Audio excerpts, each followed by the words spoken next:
Barakatah Yahweh, Barakatah Yahweh Shai, Barakatah Yahweh, Barakatah Yahweh Shai, Barakatah Yahweh, Barakatah Yahweh Shai. I want to give all praises, honors, and glory to Yahweh, Bahashem Yahweh Shai, Bahashem Rachak Wadash. Double honors to my apostles and elders of Great Millstone. Salutation to the hopeful elect scattered throughout the four corners, pushing his word in truth and sincerity. I just want to get into a lesson, a quick lesson on just Esau just being vile and just the abomination that he is, man. Okay?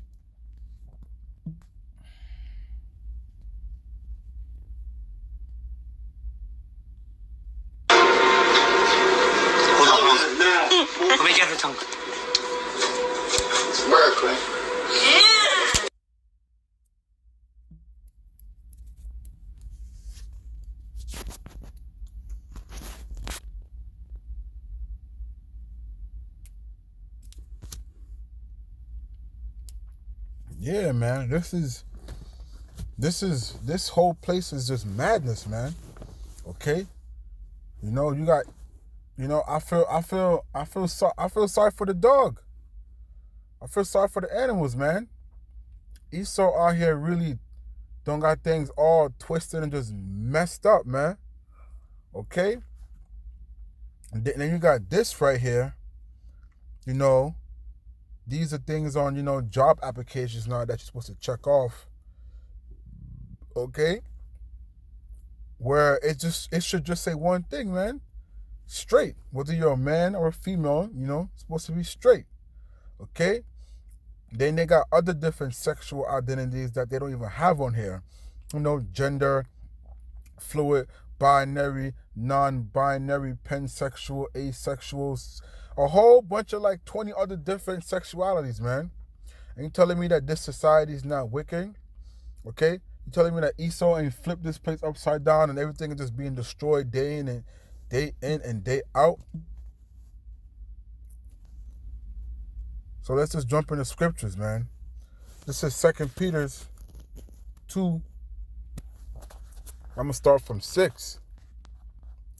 It says, and turning the cities of Sodom and Gomorrah into ashes, condemned them with an overthrow, making them an example unto those that after should live ungodly. That's right. The Most High destroyed Sodom and Gomorrah, raining fire and brimstones from the heaven because that place was just wicked, vile, and just disgusting, man. Anything and everything wrong and wicked and ungodly that you can think of was going on in Sodom and Gomorrah. So that place had to be fucking destroyed, man. Okay? And the Most High did that as an example to show these heathens this is what's going to happen if you live like Sodom and Gomorrah. Okay? It says, verse 7, and delivered just Lot, vexed with the filthy conversations of the wicked. Okay?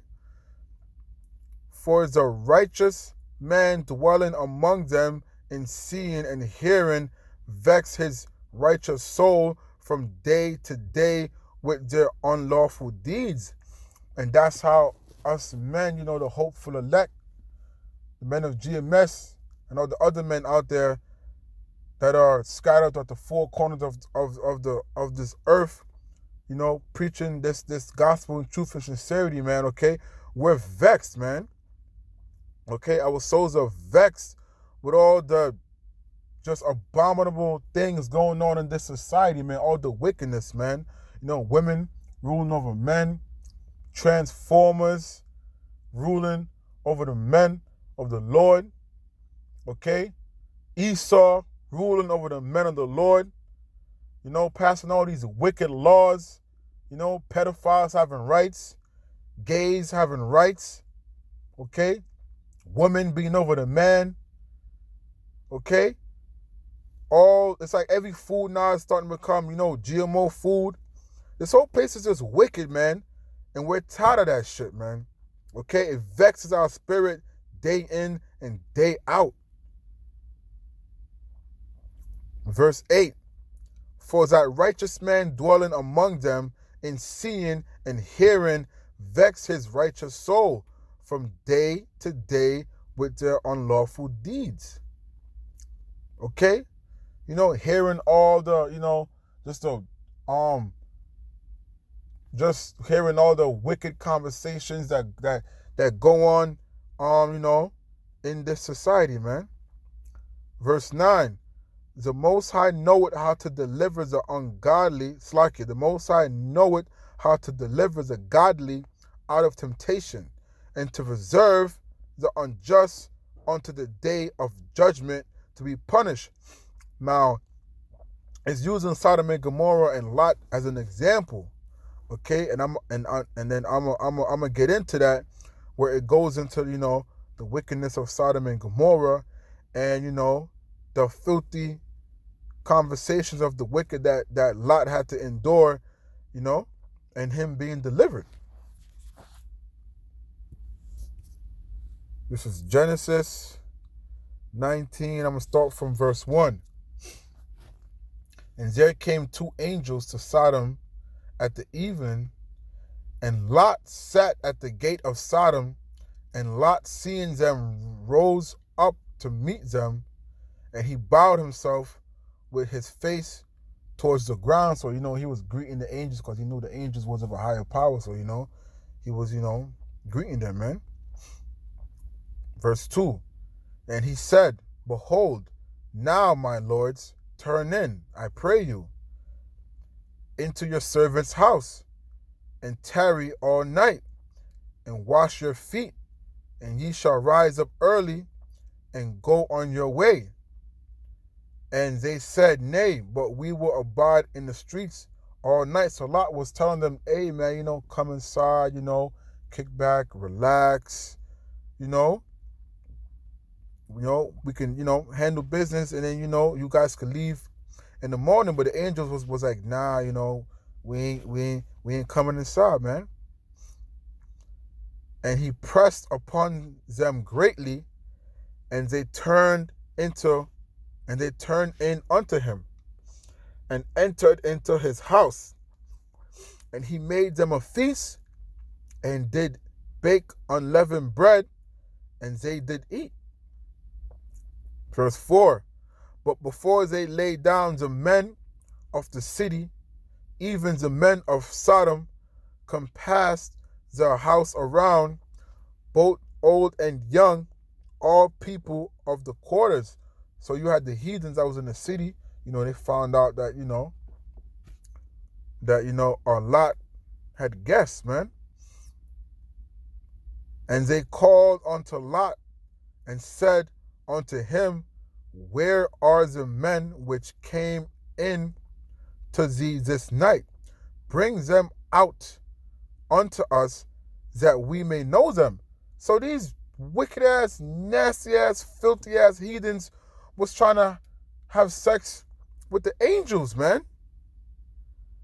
Okay? They was trying to have sex with the angels, man.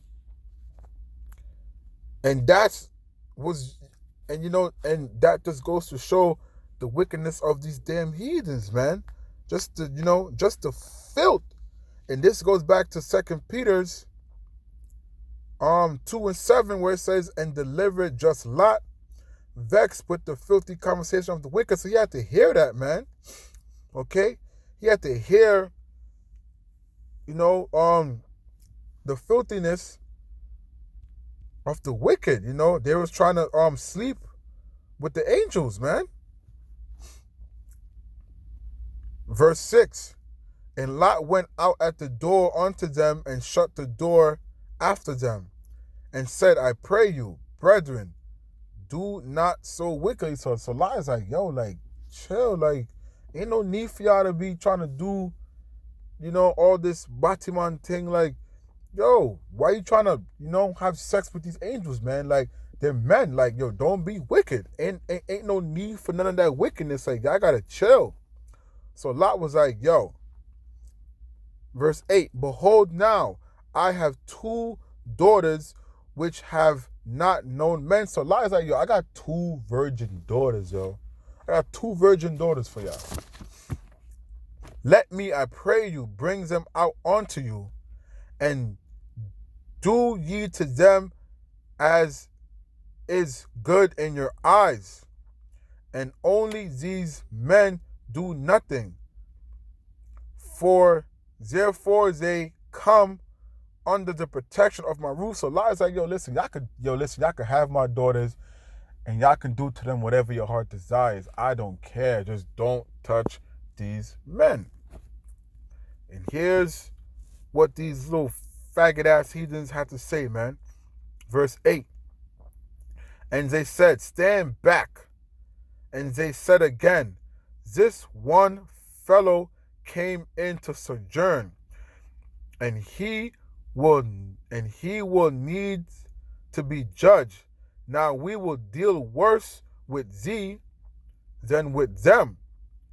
And they pressed sore upon the men, even Lot, and came near to break the door. So these little faggot heathens was like, yo, listen, man, you better give us these men, or we gonna do worse to you, we gonna do worse to them. So they was threatening,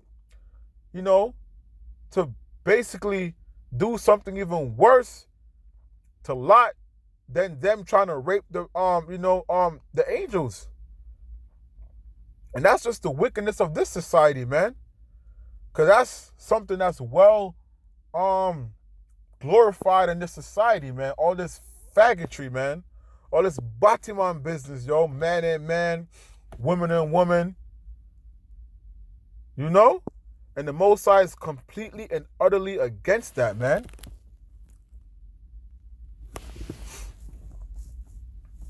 Verse 10. But the men put forth their hand and pulled Lot into the house to them and shut the door.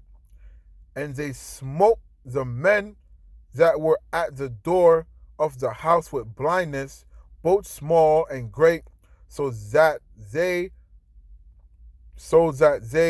wearied themselves to find the door.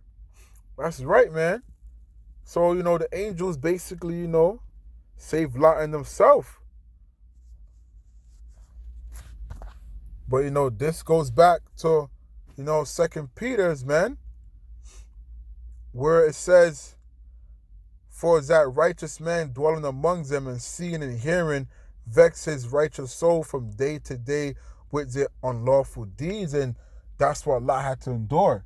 And that's what us men, of GMS, Lord willing, we are of the elect. This is what we endure day in and day out, man. Okay? What does it say? Verse 9, it says, the Most High knoweth how to deliver the godly out of temptation, and to reserve the unjust unto the day of judgment to be punished. Man, you got Esau sleeping with every damn thing but a woman, man. Okay? Yeah, you got some Edomites, that are still, so what, quote unquote manly, but they still wicked. They still vile, man. They still heathens, man. Okay? So at the end of the day, they're still wicked and vile, man, because they still partake in some type of faggotry. So even though they are sleeping with women, they're still partaking in some type of faggotry, man. Okay? This is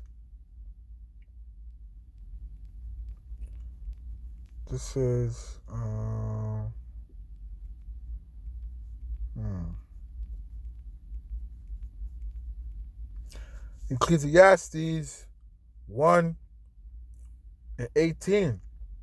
For inasmuch wisdom is grief, and he that increaseth knowledge increaseth sorrow.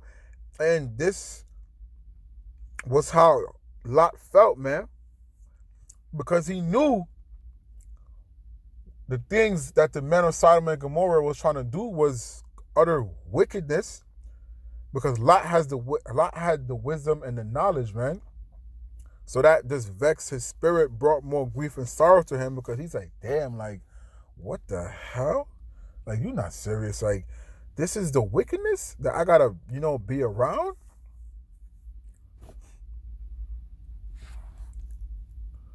But the scriptures tell you that the Most High is gonna, deliver, the godly out of temptation, man. This is 1 Corinthians 10 and 13. This is one of my favorite scriptures. It says, there had no temptation taken you but such as is common to men. But the power is faithful, who will not suffer you to be tempted above that ye are able, but will with that temptation also make a way to escape, that ye may be able to bear it. So any situation the Most High puts you in, the Most High is going to make a way for you to get out of that situation. Okay? The Most High ain't going to give you nothing you can't handle.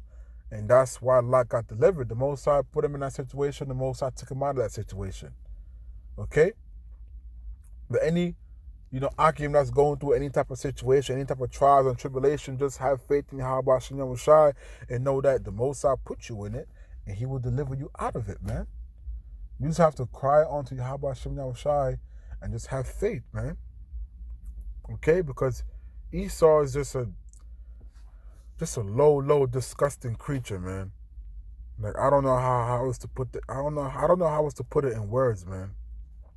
Okay, Esau and these damn heathens, man. This is Job 30. Job 30 and 8. They were children of fools, children of base men. They were viler than the earth. Yeah, man, this is talking about Esau, man. Okay? Esau is just a vile creature, man. Ain't nothing righteous about Esau. Okay? The spirit in him is not lifted upright, man. Thus say the scriptures, man. And I'm gonna close it. I'm gonna close it on this. This is Ecclesiastes 10 and 7.